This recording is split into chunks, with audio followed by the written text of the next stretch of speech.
नमस्ते। आज हम एक बहुत ही दिलचस्प विषय पर बात करने वाले हैं, हमारे खुद के दिमाग की यात्रा। आपने कभी सोचा है कि जब लाइफ में अचानक से कोई मुश्किल आ जाती है तो हमारा दिमाग उसे कैसे हैंडल करता है?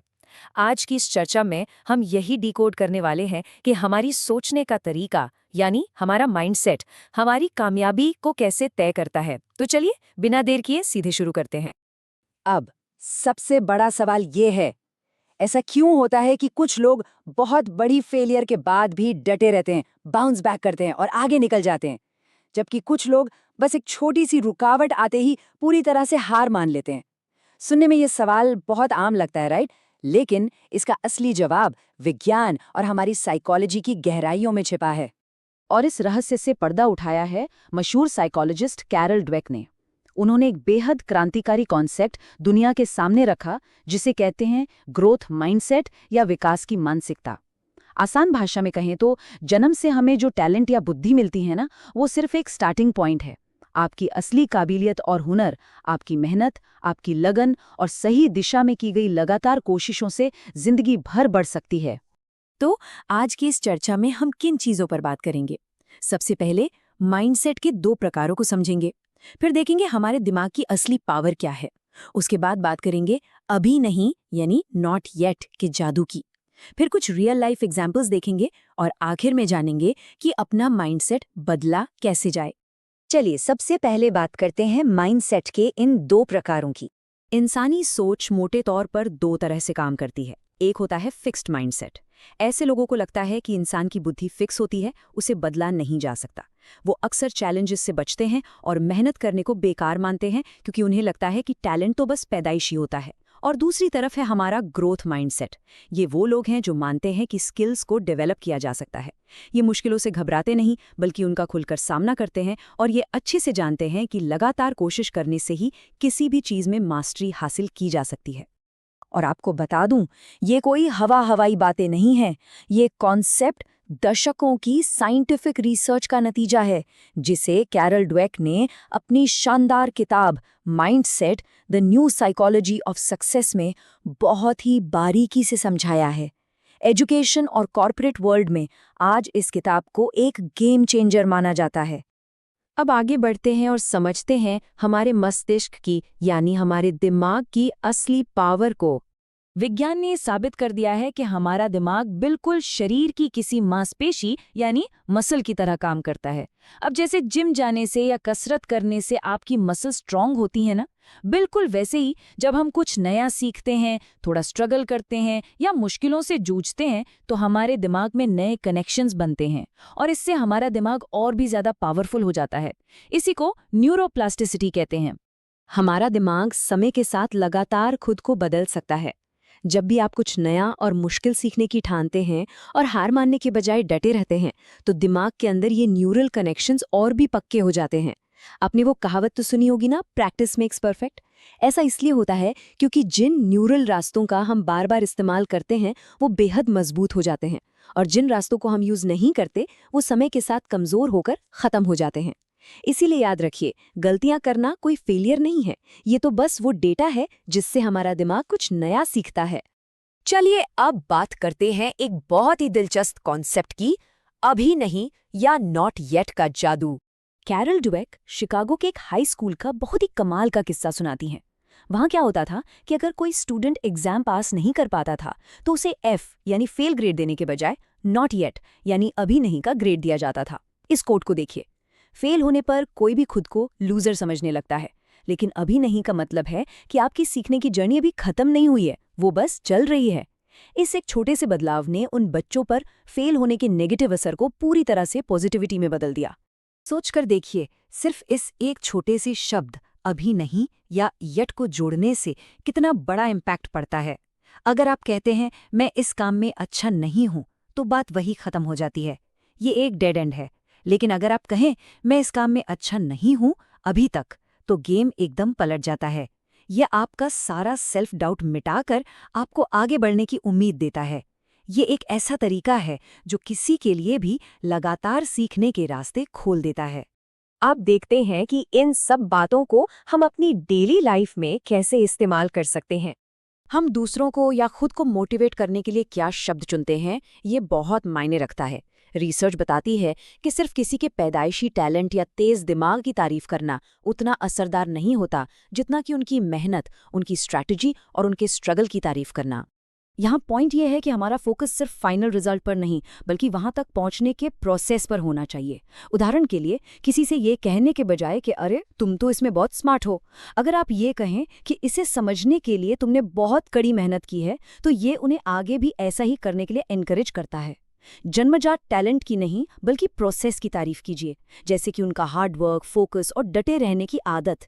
यही चीज़ें इंसान को दिमागी तौर पर मजबूत और फ्लेक्सिबल बनाती हैं। फाइनली अब बात करते हैं उन स्टेप्स की जिनसे आप खुद का माइंडसेट बदल सकते हैं। स्टैनफोर्ड यूनिवर्सिटी की रिसर्च ने माइंडसेट बदलने के 4 आसान स्टेप्स बताए हैं। स्टेप 1, आपके अंदर से आने वाली उस फिक्स्ड माइंडसेट की आवाज़ को पहचानें जो कहती है ये काम मेरे बस का नहीं है। स्टेप 2, ये समझें कि उस आवाज़ को कैसे जवाब देना है, ये चॉइस हमेशा आपके हाथ में होती है। स्टेप 3, उस डाउट वाली आवाज़ को ग्रोथ माइंडसेट से जवाब दें। उसे बताएं मैं शायद अभी ये नहीं कर सकता, लेकिन प्रैक्टिस से ज़रूर सीख जाऊंगा। और स्टेप 4, बस इसी पॉजिटिव सोच के साथ आगे बढ़ें और एक्शन लें। ये हमें बताता है कि माइंडसेट बदलना कोई जादू नहीं है, बल्कि एक ऐसी स्किल है जिसे आप डेली प्रैक्टिस से आसानी से सीख सकते हैं। तो इस पूरी चर्चा के बाद एक सवाल है जो मैं आपके लिए छोड़कर जाना चाहता हूँ। अब जब हम जान चुके हैं कि हमारा दिमाग एक मसल की तरह है जिसे मजबूत होने के लिए हमेशा नए चैलेंजेस की जरूरत होती है, तो जरा सोचिए आपका ये पावरफुल दिमाग अपनी अगली कसरत किस नई और मुश्किल चुनौती पर करने जा रहा है। याद रखिए, सीखने की कोई उम्र नहीं होती और हमारी काबिलियत की सच में कोई लिमिट नहीं है। आज की इस चर्चा में हमारे साथ जुड़ने के लिए आपका बहुत बहुत शुक्रिया। एल हो तो क्या होगा अगर मैं कहूँ कि किसी बच्चे को ये बोलना कि अरे तुम तो बहुत स्मार्ट हो या तुम जीनियस हो, ये असल में उसे एक तरह से धोखेबाज और मुश्किलों के सामने हार मानने वाला बनाने का सबसे तेज तरीका है। हाँ, मतलब सुनने में ये एकदम अजीब और पागलपन भरा लग सकता है, लेकिन आज हम जिस मनोविज्ञान की गहराई में उतरने वाले हैं ना, वो यही दिखाता है। बिल्कुल, और मुझे लगता है कि ये सिर्फ बच्चों तक सीमित नहीं है। मतलब वयस्क होने पर भी हम अपने करियर या अपनी असफलताओं को कैसे देखते हैं, ये उस पर भी लागू होता है। सही कहा। समाज ने तो हमेशा से ही यही सिखाया ना कि टैलेंट एक लॉटरी की तरह है, या तो आप इसके साथ पैदा हुए हैं या फिर नहीं। लेकिन स्टैनफोर्ड की मनोवैज्ञानिक कैरल ड्वेक का जो मशहूर शोध है, जिस पर आज हमारी ये गहरी चर्चा आधारित है, वो इस पूरी धारणा के एकदम परखच्चे उड़ा देता है। एकदम सही बात है। करेंगे जिसे उन्होंने क्लॉडिया म्यूलर के साथ 1998 के अपने ऐतिहासिक पेपर में दुनिया के सामने रखा था। हाँ, और इसके साथ ही हम खेल के मैदान और बड़े-बड़े कॉर्पोरेट बोर्डरूम्स के कुछ बहुत ही दिलचस्प मामलों का भी विश्लेषण करेंगे। बिल्कुल, और हमारा मुख्य लक्ष्य ये खोजना है कि कैसे हम अपने अंदर चलने वाली उस आवाज को, जो हर वक्त हमें जज कर रही होती है, उसे बदलकर सीखने की ओर मोड़ सकते हैं। तो चलिए इस बुनियादी सवाल से शुरू करते हैं। देखिए, हम सभी ने देखा है कि कुछ लोग बहुत बड़ी चुनौतियों का सामना एकदम डट कर करते हैं। हाँ, और कुछ लोग जरा सी मुश्किल आते ही बिखर जाते हैं। बिल्कुल। कैरल ड्वेक का शोध बताता है कि इसका जवाब हमारे माइंडसेट में छिपा है, मतलब हमारी मानसिकता में। उन्होंने इसे 2 मुख्य हिस्सों में बांटा है। पहला है एंटिटी थ्योरी और दूसरा इंक्रीमेंटल थ्योरी।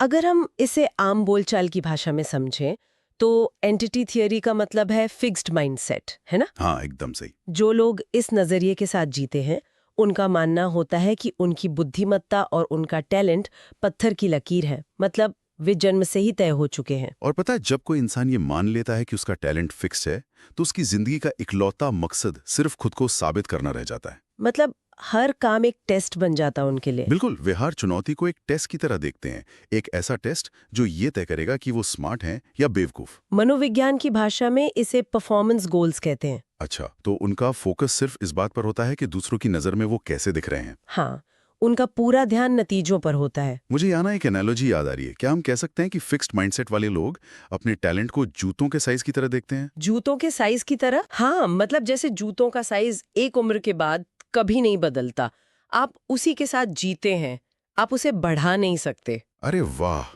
ये एनालॉजी तो बहुत ही सटीक है ना? जबकि इसके उलट जो इंक्रीमेंटल थियोरी या ग्रोथ माइंडसेट वाले लोग हैं, वे अपनी बुद्धिमत्ता को मांसपेशियों या मसल्स की तरह देखते हैं। हाँ, जो कसरत करने और पसीना बहाने से लगातार बढ़ती और मजबूत होती हैं। बिल्कुल। ग्रोथ माइंडसेट वाले लोग ये मानते हैं कि टैलेंट सिर्फ एक शुरुआती बिंदु है, असली क्षमताएं तो लचीली होती है। सही कहा। उनका लक्ष्य दूसरों से बेहतर दिखना नहीं होता, बल्कि खुद उस कौशल में महारत हासिल करना होता है। वे मास्टरी गोल्स पर ध्यान केंद्रित करते हैं। और आबादी के हिसाब से देखा जाए तो स्रोत बताते हैं कि लगभग 40% लोग फिक्स्ड माइंडसेट वाले होते हैं और 40% ग्रोथ माइंडसेट वाले। हाँ, और बाकी बचे 20% लोग इन दोनों के बीच में कहीं आते हैं। लेकिन देखिए, इन दोनों माइंडसेट के बीच का असली अंतर तो तब सामने आता है जब जीवन में कोई बड़ी असफलता आती है। यहाँ ड्वेक का शोध बहुत ही गहरा खुलासा करता है। बिल्कुल। फिक्स्ड माइंडसेट वाले लोग असफलता को एक घटना की तरह नहीं देखते। वो उसे अपनी पहचान बना लेते हैं। एकदम सही। अगर वे फेल हुए तो वे खुद को ही फेलियर मान लेते हैं। और यहीं पर एक बहुत ही महत्वपूर्ण मनोवैज्ञानिक प्रक्रिया जन्म लेती है, जिसे लर्न्ड हेल्पलेसनेस कहा जाता है। अच्छा, मैं चाहूंगी कि हम इस पर थोड़ा रुकें। ये लर्न्ड हेल्पलेसनेस या सीखी हुई लाचारी असल में काम कैसे करती है? कोई इंसान लाचार होना कैसे सीख सकता है? देखिए, इसके पीछे का विज्ञान बहुत सीधा है। अगर आपका माइंडसेट फिक्स्ड है तो किसी काम में फेल होने पर आपका दिमाग आपको ये सिग्नल देता है कि तुम में तो ये टैलेंट है ही नहीं। अच्छा। अब क्योंकि आप मानते हैं कि टैलेंट फिक्स्ड है और उसे बदला नहीं जा सकता, तो दिमाग ये निष्कर्ष निकाल लेता है कि चाहे मैं कितनी भी कोशिश कर लूं, नतीजा तो बदलने वाला है नहीं। मतलब वो बिना लड़े ही हथियार डाल देते हैं। बिल्कुल। जब ये विचार हावी हो जाता है तो इंसान कोशिश करना ही बंद कर देता है। इसी स्थिति को लर्न्ड हेल्पलेसनेस कहते हैं। यानी वे मान लेते हैं कि मेहनत करने का कोई फायदा ही नहीं है। बल्कि मुझे तो ये भी लगता है कि फिक्स्ड माइंडसेट वाले लोग मेहनत करने को ही अपनी कमजोरी मानते हैं। हाँ, ये बहुत ही दिलचस्प बात है। उनके दिमाग में ये बात बैठी होती है कि अगर मुझे किसी चीज के लिए मेहनत करनी पड़ रही है तो इसका मतलब है कि मैं असल में स्मार्ट नहीं हूं। क्योंकि उनके हिसाब से जीनियस लोगों को तो सब कुछ आसानी से मिल जाना चाहिए। एकदम सही।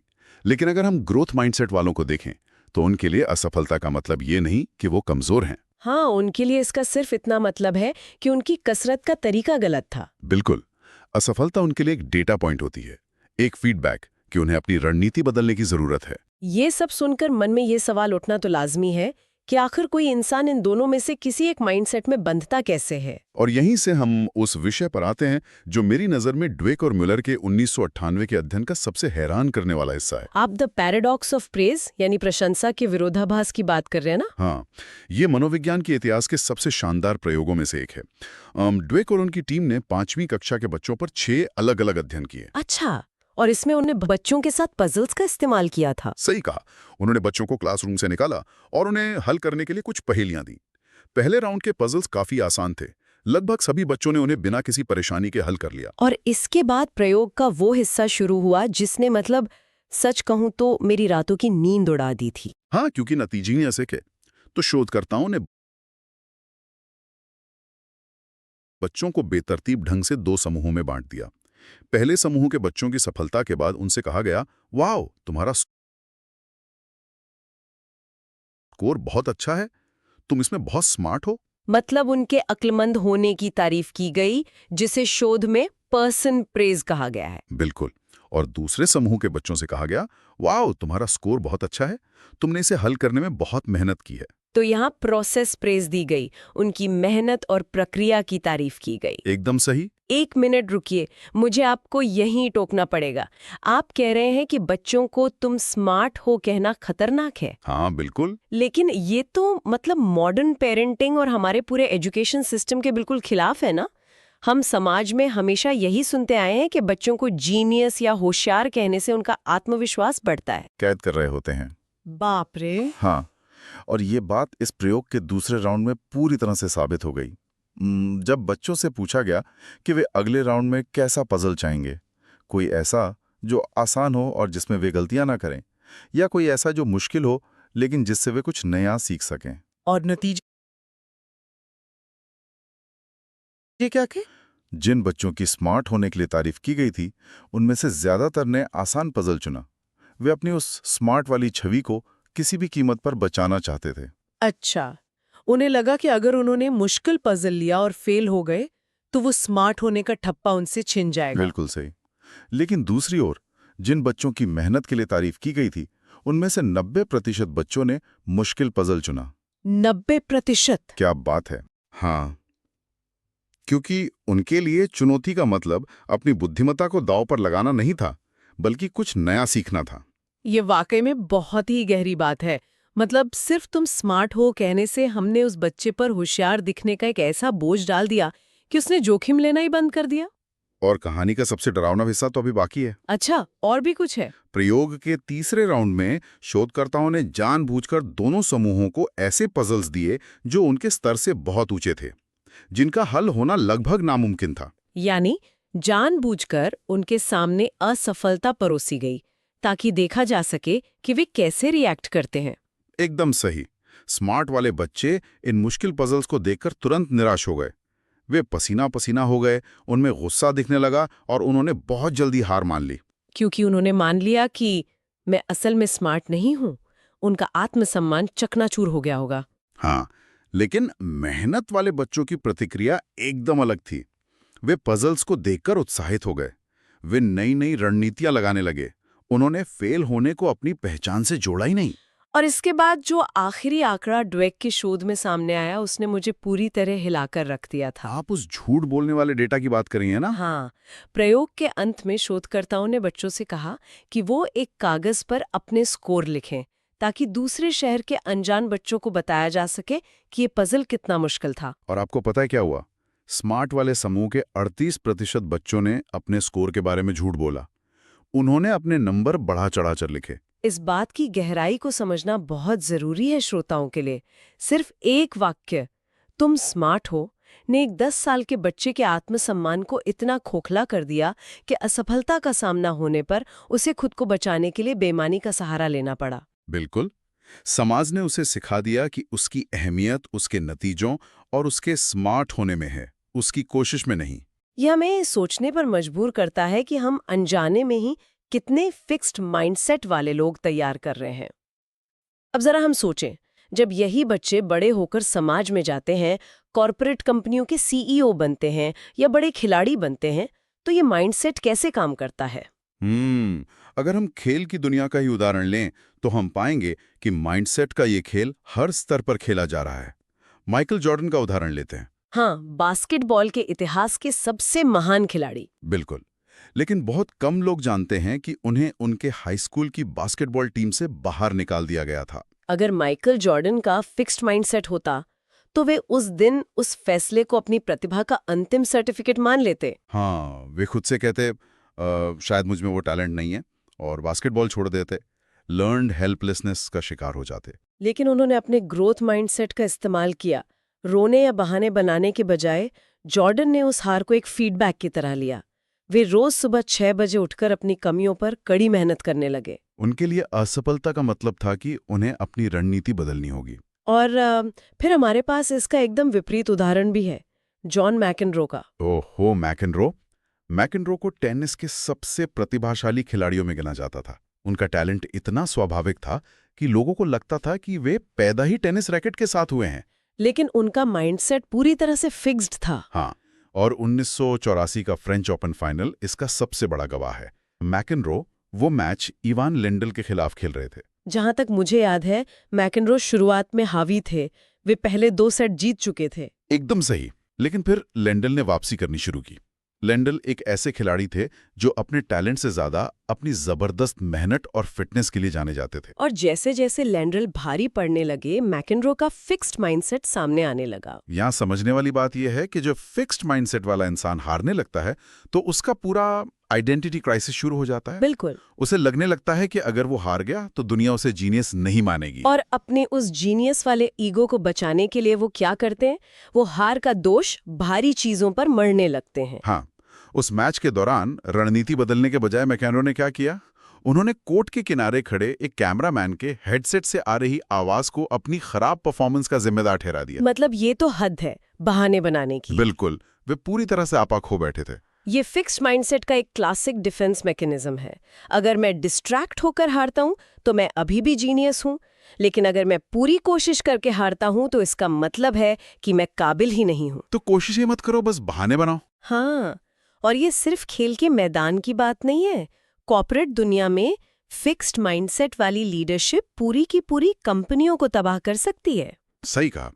क्राइसलर कंपनी के मशहूर सीईओ ली इयाकोका का केस स्टडी इसका सबसे सटीक उदाहरण है। याकोका ने शुरुआत में क्राइसलर को डूबने से बचाया था ना? हाँ, और वे बहुत सफल माने जाते थे, लेकिन वे फिक्स्ड माइंडसेट के बहुत बड़े शिकार थे। वे कंपनी को ऐसे चलाते थे मानो दुनिया के सारे बेहतरीन आइडिया सिर्फ उन्हीं के पास हों। एक फिक्स्ड माइंडसेट वाले लीडर को हमेशा कमरे का सबसे स्मार्ट इंसान दिखना होता है। याकोका अपने ही कर्मचारियों से खतरा महसूस करते थे, है ना? बिल्कुल।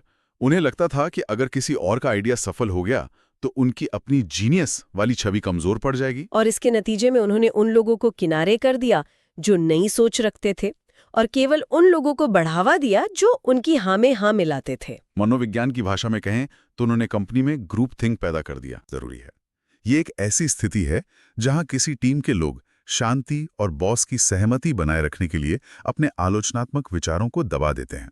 क्योंकि बॉस असहमति को निजी हमले की तरह लेता है। एकदम सही। तो कर्मचारी सच बोलना बंद कर देते हैं। इस ग्रुप थिंक के कारण इयाकोका ने इनोवेशन पर पैसा लगाना बंद कर दिया और सिर्फ अपनी शॉर्ट टर्म इमेज चमकाने में लगे रहे। और अंततः कंपनी संकट में आ गई और उन्हें नौकरी से निकाल दिया गया। इसके बिल्कुल उलट जब हम ग्रोथ माइंडसेट वाली कंपनियों को देखते हैं, जैसे 1970 के दशक में क्रोगर कंपनी को, तो तस्वीर बिल्कुल अलग होती है। हाँ, जब बाजार बदल रहा था और A&P जैसी फिक्स्ड माइंडसेट वाली कंपनियां बदलाव से डर रही थीं, क्रोगर ने अपनी गलतियों से सीखा और इनोवेशन को गले लगाया। और पता है, कॉर्पोरेट में ग्रोथ माइंडसेट का एक बहुत बड़ा फायदा ये होता है कि वहां काम करने वाले लोगों में स्टीरियोटाइप थ्रेट बहुत कम हो जाता है। ये एक बहुत ही भारी टर्म है, स्टीरियोटाइप थ्रेट। क्या आप इसे थोड़ा आसान भाषा में समझाएंगे? बिल्कुल। मान लीजिए किसी टेक कंपनी में एक महिला इंजीनियर काम करती है जहां ज्यादातर पुरुष हैं। अब समाज में एक रूढ़िवादी धारणा है कि महिलाएं कोडिंग में अच्छी नहीं होती। हाँ, दुर्भाग्य से ऐसा स्टीरियोटाइप है। अब अगर उस महिला का माइंडसेट फिक्स्ड है तो कोई भी गलती करने पर उसे ये डर सताएगा कि मेरी ये गलती ये साबित कर देगी कि महिलाएं सच में कोडिंग नहीं कर सकती। ओह, तो ये डर और दबाव उसके दिमाग की इतनी ज्यादा ऊर्जा सोख लेता है कि वो अपने काम पर फोकस ही नहीं कर पाती। एकदम सही, यही स्टीरियोटाइप थ्रेट है। आहा, समझ गई। लेकिन अगर उस कंपनी का माहौल और उस महिला का माइंडसेट ग्रोथ वाला है, तो वो गलती को अपने जेंडर से नहीं जोड़ेगी। हाँ, वो बस ये सोचेगी कि मुझे अभी इस कोडिंग लैंग्वेज की एक नई रणनीति सीखनी है। इससे वो थ्रेट या डर पूरी तरह खत्म हो जाएगा। ये बहुत ही शक्तिशाली विचार है। और अब हम इस चर्चा के सबसे आशावादी हिस्से पर आते हैं। ये सारी बातें सुनकर किसी को भी लग सकता है कि यार मेरा माइंडसेट तो फिक्स्ड है, अब क्या करूं? हाँ, क्या मैं जीवन भर इसी पिंजरे में कैद रहूंगा? बिल्कुल, लेकिन इसका जवाब विज्ञान देता है, और वो है न्यूरोप्लास्टिसिटी। हाँ, जब मैंने न्यूरोप्लास्टिसिटी के बारे में पढ़ा तो मुझे लगा ये हमारे दिमाग के कंप्यूटर सॉफ्टवेयर को अपडेट करने जैसा है, जैसे आपने पुराना सिस्टम हटाकर नया डाल लिया। यहाँ मैं आपको थोड़ा सही करना चाहूंगा। ये सिर्फ एक सॉफ्टवेयर अपडेट नहीं है, ये उससे कहीं ज्यादा बड़ा है। ये एक हार्डवेयर अपडेट है। अच्छा, हार्डवेयर अपडेट कैसे? न्यूरोप्लास्टिसिटी का मतलब है कि हमारा दिमाग शारीरिक और भौतिक रूप से बदलता है। जब आप कोई नई चुनौती लेते हैं, कोई गलती करते हैं और फिर से कोशिश करते हैं, तो आपके दिमाग में न्यूरॉन्स के बीच सचमुच नए कनेक्शंस बन रहे होते हैं। यानी जब मैं किसी मुश्किल गणित के सवाल से जूझ रही होती हूँ और फ्रस्ट्रेट हो रही होती हूँ, उस वक्त मेरा दिमाग असल में अंदर से नया हार्डवेयर तैयार कर रहा है। बिल्कुल। जब आप संघर्ष कर रहे होते हैं, तभी माइलिन नाम का पदार्थ आपके न्यूरल सर्किट्स को मजबूत कर रहा होता है। क्या बात है! ड्वेक का शोध स्पष्ट रूप से कहता है कि गलतियां करना असल में स्किल सर्किट्स को विकसित करने के लिए बेहद जरूरी है। इसका मतलब है कि हमारा हार्डवेयर पहले से ही असीमित संभावनाओं से भरा है। हमें बस अपने अंदर के संवाद को, जो हमारा इंटरनल मोनोलॉग है, उसे बदलना है। एकदम सही। जब हम फेल हों तो खुद से ये कहने के बजाय कि मैं बेवकूफ हूं, हमें ये कहना है कि मुझे अभी और सीखना है। शोध में इसका एक बहुत ही शानदार उदाहरण भी है ना, वो मिडिल स्कूल के बच्चों वाला। हाँ, जहां मिडिल स्कूल के बच्चों को सिर्फ ये विज्ञान पढ़ाया गया कि दिमाग एक मांसपेशी है जो मेहनत से मजबूत होती है, और सिर्फ ये जानने भर से उनके ग्रेड्स में भारी उछाल आ गया। यहां तक कि एक अन्य अध्ययन में एक ऑनलाइन गणित के कोर्स में सिर्फ एक छोटा सा वाक्य जोड़ दिया गया था, याद रखें, जितनी प्रैक्टिस करोगे उतने स्मार्ट बनोगे। और सिर्फ इस एक वाक्य ने छात्रों की प्रेरणा और सवाल हल करने की दर को काफी बढ़ा दिया। ये दिखाता है कि हम अपने और दूसरों के प्रति जिस भाषा का इस्तेमाल करते हैं उसका कितना गहरा प्रभाव पड़ता है। बिल्कुल। तो अगर हम आज की इस पूरी गहन चर्चा का निचोड़ निकालें तो वो ये है कि सफलता किसी जेनेटिक लॉटरी या जन्मजात टैलेंट की मोहताज नहीं है। सही कहा। आप कितने होशियार पैदा हुए हैं ये बात उतनी मायने नहीं रखती जितना ये मायने रखता है कि आप असफलता को कैसे प्रोसेस करते हैं। और श्रोताओं के लिए ये बात बहुत ही व्यवहारिक है। चाहे आप कल ऑफिस में किसी बड़े प्रोजेक्ट की प्रेजेंटेशन देने वाले हों, कोई नई कोडिंग भाषा सीख रहे हों या फिर अपने बच्चों के साथ होमवर्क कर रहे हों, हमें कभी भी सिर्फ नतीजों या स्मार्टनेस की तारीफ नहीं करनी चाहिए। इसके बजाय हमें हमेशा प्रक्रिया, रणनीति और उस संघर्ष की तारीफ करनी चाहिए। एकदम। जब आपका बच्चा या आपका कलीग कोई गलती करे तो उसे ये ना लगने दें कि उसकी अहमियत कम हो गई है, बल्कि उसे ये एहसास दिलाएं कि वो दिमाग में नए न्यूरल कनेक्शंस बना रहा है। लेकिन देखिए, इस पूरी चर्चा के अंत में मैं श्रोताओं के लिए एक ऐसे विचार को सामने रखना चाहती हूँ जो इन सभी शोधों की नींव से निकलता है। वो क्या विचार है? मैं सोच रही थी कि अगर विज्ञान और मनोविज्ञान दोनों ये पूरी तरह से साबित कर चुके हैं कि इंसान का असली विकास और सफलता ग्रोथ माइंडसेट पर निर्भर करती है, तो फिर हमारी पूरी शिक्षा प्रणाली आज भी फिक्स्ड माइंडसेट वाले पैमानों पर ही क्यों टिकी हुई है? आप ग्रेड्स, रैंकिंग सिस्टम और ऑफिस के अप्रेजल सिस्टम की बात कर रही है ना? हाँ, ये सारे पैमाने सिर्फ और सिर्फ नतीजों को मापते हैं। अगर किसी छात्र ने पूरी रात जागकर गणित के एक सवाल को हल करने के लिए 10 नई रणनीतियां बनाई, खूब संघर्ष किया, लेकिन परीक्षा में उसका फाइनल जवाब गलत आ गया, तो हमारी शिक्षा प्रणाली उसे एक बड़ा सा 0 दे देगी। हम उस बच्चे पर फेलियर का ठप्पा लगा देंगे, जबकि न्यूरोप्लास्टिसिटी के हिसाब से उस रात उसका दिमाग सबसे ज्यादा विकसित हुआ था। ये तो बहुत ही गहरी बात है। अगर हम गौर करें कि अगर इस दुनिया से इस ग्रेडिंग सिस्टम को पूरी तरह से हटा दिया जाए, अगर हम सिर्फ इस बात को मापें कि एक इंसान ने कल की तुलना में आज कितने नए तरीके आजमाए, वो कितनी बार गिरा और फिर से उठा, तो क्या हम एक पूरी तरह से नई, अधिक साहसी और मानसिक रूप से मजबूत पीढ़ी का निर्माण नहीं करेंगे? बिल्कुल। ये वास्तव में एक सोचने वाला विचार है। अगर हम प्रयास और संघर्ष को मापना शुरू कर दें तो हम एक ऐसा समाज बनाएंगे जिससे गलती करने से डर ही नहीं लगेगा। सही कहा। देखिए, जब हम किसी मेडिकल डायग्नोसिस की बात करते हैं तो वहां एक तरह की सटीकता होती है। अगर हड्डी टूटी है तो एक्सरे में वो सफेद लकीर साफ दिख जाती है और डॉक्टर कह देता है कि ये रही दिक्कत। हाँ, बिल्कुल साफ। हमेशा से हमने टैलेंट और बुद्धिमत्ता को भी इसी एक्सरे की तरह देखने की कोशिश की है कि कोई टेस्ट हमें बता दे कि हम में टैलेंट है या नहीं। लेकिन आज के इस शोध ने यह साबित कर दिया है कि सफलता का कोई एक्सरे नहीं होता। एकदम सही। हमारी क्षमताएं कोई टूटी हुई हड्डी नहीं है जो हमेशा के लिए फिक्स हो चुकी हैं। ये एक बहती हुई नदी की तरह है। बिल्कुल। जब आप ये मान लेते हैं कि आप मेहनत और सही रणनीति से बदल सकते हैं, तो वो समाज की एक्सरे मशीन अपनी अहमियत खो देती है। और सच कहूं तो असली जादू उसी पल से शुरू होता है।